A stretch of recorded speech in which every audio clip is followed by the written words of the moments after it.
since I'm the coolest, organized, most organizedest kid out there, and my book matches my clothes. Look at that. I wrote down my facts because I'm really awesome. It was not until I moved to Aberdeen and people were like, yeah, TI 84 plus whatever calculators, that I realized that Texas Instruments is like a worldwide thing and is not just in Texas, because I grew up in Texas and those were the calculators we were required to have. And yeah, there's like the TI building in North Austin, but like, you know, I was in Texas, so that made sense. Like, why would it be anywhere else in the world? So I thought that. And then also recently, like very recently, like in the past month, I've learned that Bank of America happens outside of America, which is weird to me because, like, you don't see Bank of Scotland in Texas, you don't see Bank of England in Texas or America, at least not that I have. So why, I ask you, is Bank of America in the rest of the world? Yes, I know America is like a superpower or whatever. So is Japan. I've never seen a Bank of Japan. Another American ignorant child thing. This was when I was a kid. I learned, at least by middle school, I had figured out that this was wrong. But as many of you know, America is large, very large. Right now, Texas, the state where I live, is larger than the UK, which is the country that I live in. In my mind, there's like America. This is when I was like 6. So there's America, and then there was Europe, and then there was Africa. And, you know, so Europe and Africa were both countries, and all the little, like, countries in there were the states. And I just thought that was the way it was. I was wrong. I am related to both John Wilkes Booth and Lee Harvey Oswald. For those of you who are not up to speed on your American history, those are the presidential assassins. John Wilkes Booth killed Lincoln. Lee Harvey Oswald killed JFK. Jazz hands. You may remember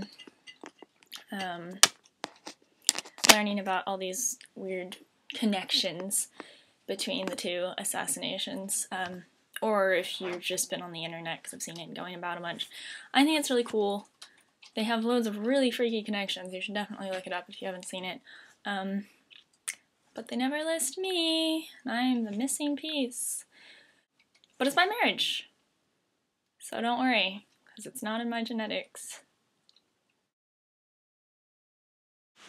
So I far prefer, you know, like fruit-flavored gummy candies or sweets to chocolate. Like, I like chocolate, but I have to be in the mood for it.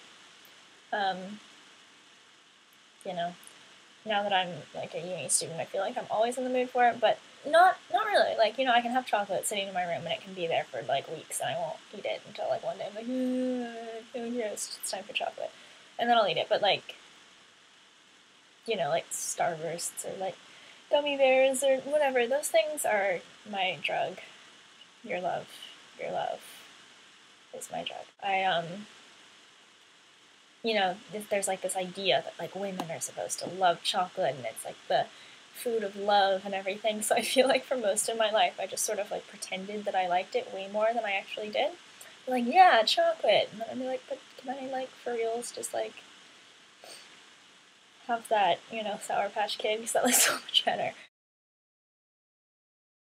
I know that a lot of people have this pet peeve where, and I do too, I feel like everyone does, where, you know, you're walking down a sidewalk, maybe a thin sidewalk, maybe a long sidewalk, or a wide sidewalk, but there's like a group of people, or just one person who's really swervy, but really slow, and you're like, really? Like, especially like in big cities, or on campus, or, you know, I'm like, I have a class that starts in 2 minutes, and you are literally walking along the sidewalk in a way that it will take you about a day to get a mile. Like, what are you doing? But I think I take that a little step further because in its step because it's like walking, you know. I noticed recently that I'll sort of subconsciously start to walk faster than whoever is in front of me. So I eventually will, like, you know, like I'll see their pace and I'll, you know, like either try to match it or try to go faster than it. And I really only notice this if the person already is walking really fast, because, you know, I'll be like walking to class and it's usually fine for me. And then suddenly I'll be out of breath because I'm like running behind them. Probably creeps a lot of people out, actually, now that I think about it. You see these pearly whites? Anyway, they were not always so gorgeous. In fact, my orthodontist used my before and after pictures to give a talk on the amazing skills of his orthodontic practice. So I sadly don't have the pictures with me, but it was pretty bad. I really love tattoos a lot.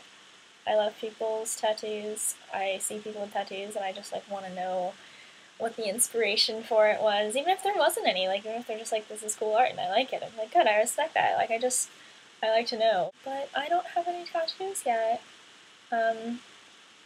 Partially because I was going to get a tattoo over Christmas, and my mother told me that if I get one before I am financially stable, she will disown me, and I mildly believed her. Now it's more that I know what I want to get, but I also know what I want my first tattoo to be, and I need to get it from Texas, and I'm not going back to Texas until December, so Mom, you have under a year, but a good chunk of a year, so prepare yourself.